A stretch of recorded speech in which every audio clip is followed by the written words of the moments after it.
بسم الله الرحمن الرحيم.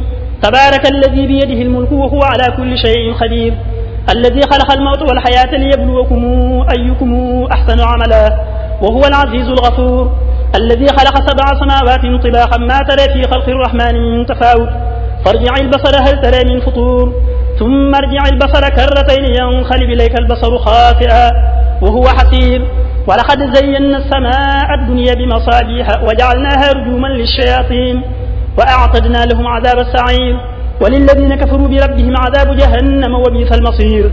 إذا ألقوا فيها سمعوا لها شهيقا وهي تفور تكاد تميز من الغيظ كلما ألقي فيها فوج سألهم خزنتها ألم يأتكم نذير، قالوا بلى قد جاءنا نذير فكذبنا وقلنا ما نزل الله من شيء إن أنتم إلا في ضلال كبير. وقالوا لو كنا نسمع أو نعقل ما كنا في أصحاب السعير، فاعترفوا بذنبهم فسحقا لأصحاب السعير. إن الذين يخشون ربهم بالغيب لهم مغفرة وأجر كبير، وأسروا قولكم أو اجهروا به إنه عليم بذات الصدور. ألا يعلم من خلق وهو اللطيف الخبير.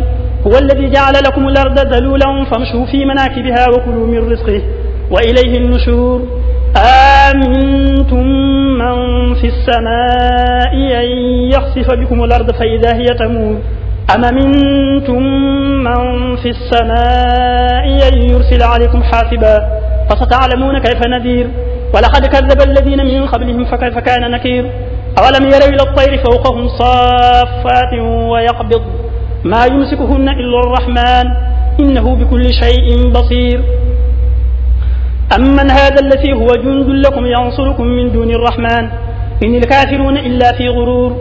أمن هذا الذي يرزقكم إن أمسك رزقه بل لجوا في عتو ونفور.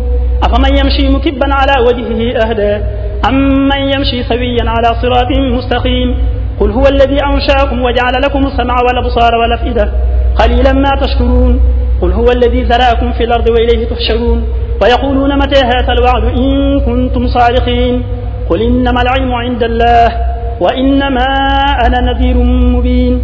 فلما رأوه زلفة سيئت وجوه الذين كفروا وقيل هذا الذي كنتم به تدعون. قل أرأيتم إن أهلكني الله ومن معي أو رحمنا فمن يجيب الكافرين من عذاب أليم. قل هو الرحمن آمنا به وعليه توكلنا فستعلمون من هو في ضلال مبين. قل أرأيتم إن أصبح ماؤكم غورا فمن يأتيكم بماء معين.